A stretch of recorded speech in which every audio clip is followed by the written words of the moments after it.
जिंदगी जैसे पहेली, जैसे कि कोई सहेली। जिंदगी जैसे कहानी, थोड़ी नई थोड़ी पुरानी।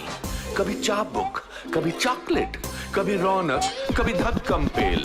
ये भी हो सकता है, वो भी हो सकता है, बट ऑलवेज रिमेंबर, लाइफ में कुछ भी हो सकता है। What were the oddest jobs that you did during the making of that film? I think मैंने हर चीज की, एवरीथिंग, समझे कि देखिए अभी जूनियर आर्टिस्ट चाहिए, तो पीछे क्राउड में लोग खड़े हैं, तो कुछ कम है, तो वहां जाके पीछे खड़ा हो जाता था, पता ही नहीं चलता था पीछे खड़ा है। फिर किसी को मतलब नाश्ता देना है, किसी को चाय पिलानी है, किसी का कुछ उठाना है, कुछ क्राउड आ गया, कि समझो कि पीछे जो फील्ड को क्लियर करना है, क्योंकि कलाकार जो है वो शॉट दे रहा है, उसके पीछे कोई आके ऐसा कर रहा है वैसा कर रहा है, तो उनसे बातचीत करनी है, उनको बोलना कि पीछे हट जाओ वगैरह वगैरह वगैरह, हर चीज, मतलब कोई ऐसा काम नहीं था जो मैंने और प्रोडक्शन में ऐसे ही होता है, असिस्टेंट प्रोडक्शन हर जो भी होते हैं, जितने भी असिस्टेंट, उनको ये सब सारी चीजें काम करनी पड़ती हैं। तो पैसा मिला था इस जॉब के लिए आपको? नहीं पैसा नहीं मिला। What was keeping you still means कि कोई बात नहीं, चलेगा, हो जाएगा, ये ठीक हो जाएगा, जो आप अभी कहते हैं सब ठीक हो जाएगा, सब ठीक हो जाएगा, तब भी ये दस्तूर था, तब भी ये अंदाज था? There was a little bit of frustration, a lot of anger in me. जब कभी ये भी होता था कि जब पोजीशनिंग करता था डायरेक्टर एंड तो आप सब्स्टिट्यूट करता था, जैसे राज बब्बर साहब का शॉट है, तो शॉट में ये था कि उसे आना है और ऐसे गिरना है, तो बिफोर ही कुड कम, और फिर ऐसे मेरे पास ऐसे, बाबू साहब अगर ये मैं ऐसा खड़ा रहता हूँ और ऐसा वो गिरेगा तो बेटर नहीं रहेगा, तो ऐसा गिरता था कि सर बार फट जाए मेरा, जमीन पे गिर जाता था। Why didn't you get a role in that? I think उस वक्त क्या था कि my dad and the film was such कि we just wanted all stars and known people, and we didn't want to take a chance of taking a newcomer, and we were going through a bad patch at that time, क्योंकि फिल्में उससे पहले सारी फिल्में daddy की नहीं चली थी। इस वजह से मैंने फिर ये बात सजेस्ट भी नहीं की, क्योंकि मुझे लगता है कि मैं सजेस्ट करता तो मुझे नहीं लेते, तो मैंने बड़ा रिस्पेक्टेबिलिटी यही है कि काम करते हो, तो मैंने बड़ा प्रोडक्शन करता हूँ, और अगर ये फिल्म चल गई, अच्छी गई, तो नेक्स्ट फिल्म कर सकते हैं, और वही हुआ, फिल्म सुपरहिट हुई, और जो नेक्स्ट फिल्म थी फिर हमने जो बनाई वो 7 दिन, वो मैं पूरा क्रेडिट बोनी कपूर साहब को देता हूँ। तो वो 7 दिन फिल्म थी, भाग्यराज ने बनाई थी, अंधेल नाटकल, और वो सब्जेक्ट लेके आए थे, और वो सब्जेक्ट के लिए पैसे भी नहीं थे, तो कुछ पैसे फिर संजीव कुमार साहब ने दिए, और 25,000 रुपये शबाना जी ने भी दिया। ये सब पैसे अगर नहीं मिलते तो शायद हमें वो स्क्रिप्ट नहीं मिलता, और शायद अगर ये पैसे नहीं होते तो मैं शायद आज आपके सामने यहाँ नहीं होता, और मैं महेश भट्ट को मिलने नहीं आता और आपकी बुराई नहीं करता। तो टेरेस पे जाके सोच रहा हूँ, तो beggars can not be choosers, तो मैंने बोला यार I will do this role. मतलब जो नहीं कर सकते थे उसके लिए आप बोलते थे कि मैं कर सकता हूँ, हाँ, और जो आप कर सकते थे उसके लिए बोलते थे मैं नहीं कर सकता हूँ। Sometimes the actors don't know what they can do. Correct. कभी कभी ये होता है कि आप एक महान कलाकार डायरेक्टर्स के साथ काम करते हैं, फिल्म मेकर्स के साथ काम करते हैं, तो they know you more than what you know yourself also, and acting is something which sometimes even you discover, and sometimes you just you're at the right place at the right time, like so many films of in my career have happened कि कभी मैंने सोचा नहीं था कि ये फिल्में मुझे मिलेगी और मैं ये कर सकूंगा, और मैंने की और वो कामयाब हो गई और सक्सेसफुल हुई, और ये सब चीजें तो चलती रहती हैं। जब आपने पहला ट्रायल शो देखा आपकी पहली फिल्म का, वो 7 दिन, हाँ, तो उसका क्या रिएक्शन था?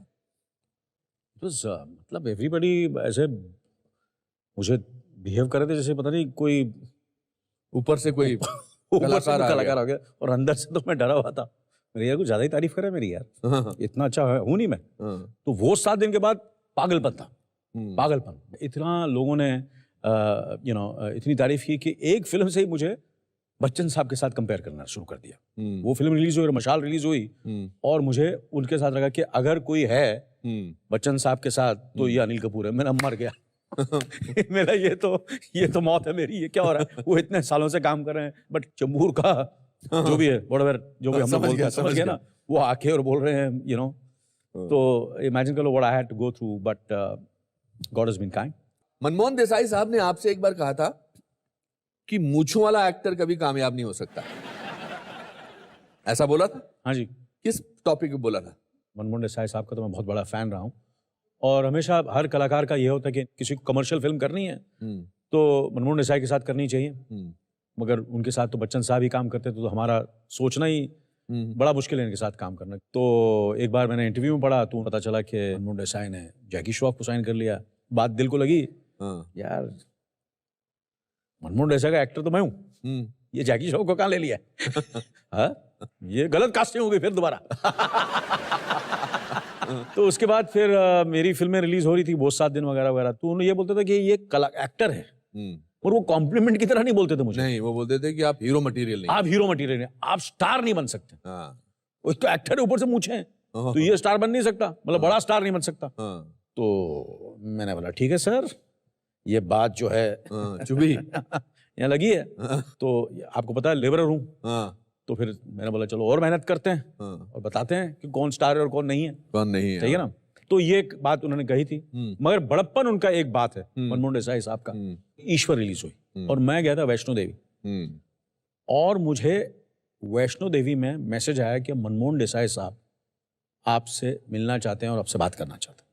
तो उन दिनों में तो मोबाइल फ़ोन होते नहीं थे, तो मैं बम्बई आया, मैंने फ़ोन किया उनको, मैंने बोला आप मिलना चाहते, तो इतनी मेरी तारीफ़ की, इतनी तारीफ़ की मेरी कि मैं आपको बहुत दिलदार आदमी थे वो। हाँ, बहुत ज़बरदस्त आदमी थे। उन्होंने मुझे फिर एक फ़िल्म ऑफ़र की, क्यों ना, ये मेरा बेटा बना रहा है फिल्म। मिला सर मैं आपके साथ काम करना चाहता हूँ, आपकी प्रोडक्शन में काम करना चाहता हूँ, मैं आपकी बहुत इज्जत करता हूँ। स्क्रिप्ट सुनी मगर वो पिक्चर फिल्म बनी नहीं क्योंकि वो गुजर गए।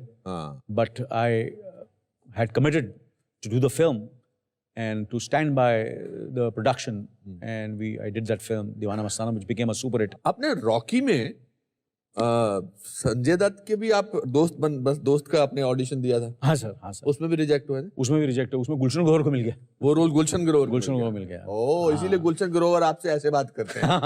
हाँ, यस यस यस। तो हम लोग दोनों गए थे महबूब स्टूडियोज। अच्छा। महबूब स्टूडियो में जाता था कि यार तो मैंने दत्त साहब को नहीं, मैंने संजय दत्त से थोड़ा मिलते हैं तो शायद वो बोला अपना इन्फ्लुएंस डाले। तो उसमें नहीं, उसमें भी रिजेक्ट हुआ और स्वामी दादा में भी। अच्छा, जो जैकी को मिला, जैकी रोल को मिला। तो ये 2 रोल जो बड़ा रिग्रेट हुआ है, बड़ी मैंने मेहनत की, देव साहब को मिला वगैरह। ये 2 फिल्में बड़ा दुख होता है मुझे, दोनों फिल्में मुझे नहीं मिली।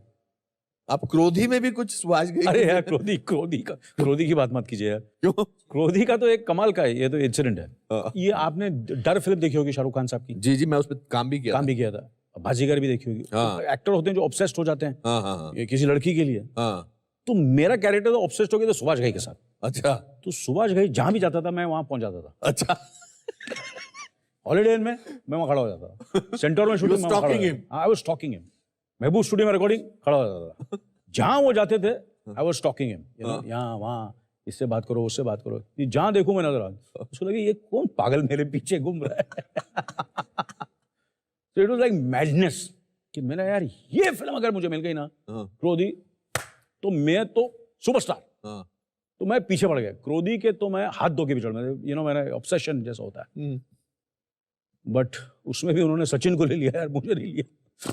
सचिन एक्टर। अच्छा, दूसरा एक और कोई रोल था? आप क्या लगे मैं धर्मेंद्र के लिए ट्राई कर रहा था? धर्मेंद्र के रोल के लिए ट्राई कर रहे? सर इतनी औकात नहीं थी मेरी। मेरी जंग में भी मैं जावेद जाफरी का रोल ट्राई कर रहा था, फिर बाद में वो कुछ अमिताभ जी ने नहीं किया तो मुझे फिर वो अमिताभ का रोल मिला। मगर वो आपको स्टॉक करना कहीं ना कहीं तो काम आया। काम आ गया यार, काम आ गया। तो कभी कभी बिना स्टॉक किए काम मिल जाता है। तो ये मेरी जंग के लिए मैंने स्टॉक नहीं किया, किसी को मिला नहीं। जावेद साहब ने मेरा नाम सजेस्ट किया, रमेश सिप्पी साहब को, फिर उसके बाद यश चोपड़ा साहब को, और फिर मुझे मशाल मिली। फिर वो मशाल रिलीज़ हुई, मशाल में मेरा काम देखा फिरोज़ खान साहब ने और सुभाष घई साहब ने। तो एक ही दिन में मैंने जांबाज और मेरी जंग साइन की। इस दौरान एक तरफ आपका करियर की जद्दोजहद चल रही थी और एक तरफ आपका इश्क पनप रहा था सुनीता के साथ। हाँ जी। आपने सुनीता से फोन पे बात की थी पहली बार? हाँ जी, उन्होंने की थी, मैंने नहीं की थी। अच्छा। क्योंकि उनकी अंग्रेजी मेरे से बेहतर थी। अच्छा। तो मैं तो इसलिए वही आवाज़ और अंग्रेजी से मैं पागल हो गया था। अच्छा। यार ये क्या इंग्लिश बोलती है यार।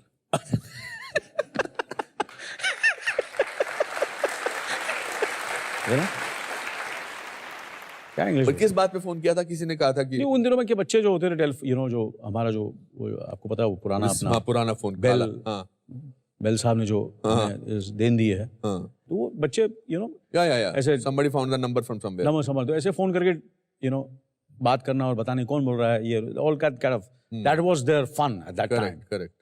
बट मुझे इश्क हो गया उस आवाज से, उस अंग्रेजी से, अच्छा. इंग्लिश से. अरे हाँ.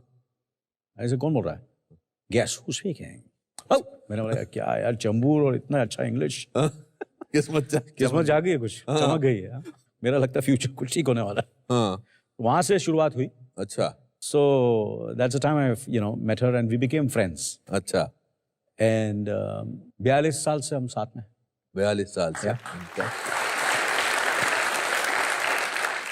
आपने उनको 10 साल तक डेट किया, फिर मेरी जंग की रिलीज के बाद आपने उनको प्रपोज किया. हाँ. Because she was from a bankers family, and मैं सबब का, चमूर का. तो मैंने बोला I will not be able to give her that life what she is used to, तो जब मैंने मेरी जंग साइन की तो मुझे लगा नहीं भैया, अब तो जाके प्रपोज कर ही दो. कैसे किया था प्रपोज आप? मैं गया उनके घर. अच्छा. समझा. उसके पहले 2-3 बार शादी कैंसिल कर चुका था मैं. तो आई वाज कर चुका था मैं, मतलब बोल के मैंने भाग गया था. अच्छा. इतना डर रहा था मैं शादी करने के लिए. तो विलन था मैं वहाँ उन दिनों में उनके घर में. मुझे ऐसा लगा कभी भी मेरा सुनीता के माँ बाप मेरा मर्डर कर सकते थे. तो मैं गया, मैंने बोला देखो कल शादी या नेवर. मतलब कल शादी या नेवर? नेवर. हाँ. तो बोला यार कल कैसे, कोई अरेंजमेंट नहीं, पंडित नहीं, किसको इनवाइट, कल या नेवर. और ये कितने बजे की बात थी? ये मेरे ख्याल दोपहर की, अब 3-4 बजे. हाँ. कहा उनसे, और फिर उन्होंने जो भी करना था. तो मेरे ख्याल से मेरे शादी में कुछ 12 या 15 ही लोग थे. अच्छा. दे मैनेज टू दूसरे दिन शादी? हाँ. या उनको लगा था ये तो आज नहीं करेगा तो भाग जाएगा.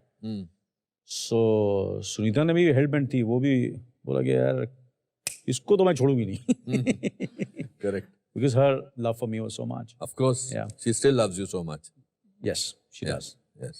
And तो शादी हुई नेक्स्ट डे, और जब मैं घर पहुंचा तो यूजुअली लड़कियां रोती ना. हाँ. उनके आंख में आंसू होती हैं कि डोली उठने वाली है.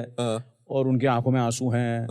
तो वहां ये अलग उल्टा था. अच्छा. मैं जब घर पहुंचा तो मुझे ऐसा लगा कि मैं लड़की हूं, मेरे आंख में आंसू थे और मैं डिप्रेस बैठा हुआ था. What was you depressed about? यार मैं शादी कर रहा हूँ यार, मैं तो यंग. और आपको काफी लोगों ने एडवाइस किया था कि शादी मत कर यार, तू प्लेबॉय बन सकता है.